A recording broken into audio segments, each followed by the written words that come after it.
It was a scary morning for some folks in Bradford County. Strong winds reached around 85 miles per hour, according to the National Weather Service. Those powerful gusts ripped off several roofs and damaged a church, plus the Lawtey correctional facility. Thankfully, no one was hurt. Channel 4's Heather Lee is joining us live from the church with a look at that damage. Heather.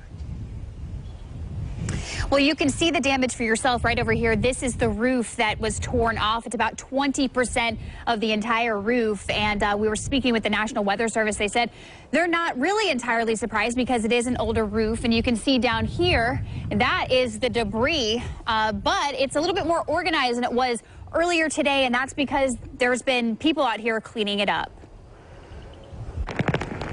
Heavy rain and intense wind took a toll on parts of Bradford County. Just wind blowing everywhere. Everything was blowing. Donnell Doster was up early, about to bring his friend to work when the weather started to pick up. It was just raining. Then all of a sudden we just sat down to watch the news, and all of a sudden everything just turned dark. And I said, boy, it's a tornado. And he didn't know what to do. He never been in one. I pushed him down. I don't know what made me say, I'm dumb. I ran to the door because it was banging open and grabbed it. When I saw that, the whole roof just flipped off back in. And I was like, whoa.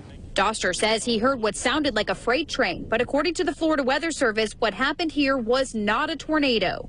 Instead, straight line winds slamming into anything in its path. And this is where it began, the Lawtey Correctional Facility.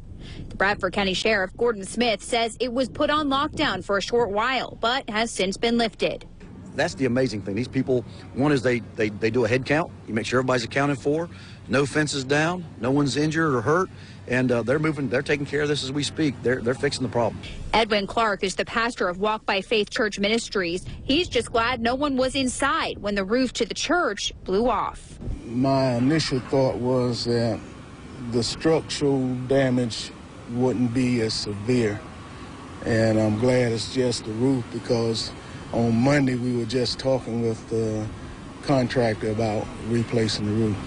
So God made it so that we're going to have to go ahead and replace the roof. Now, again, this is all preliminary assessment. The National Weather Service has about 6 months to get any additional information or facts before it makes a final decision on what exactly happened out here today. Heather Lee, Channel 4, the local station.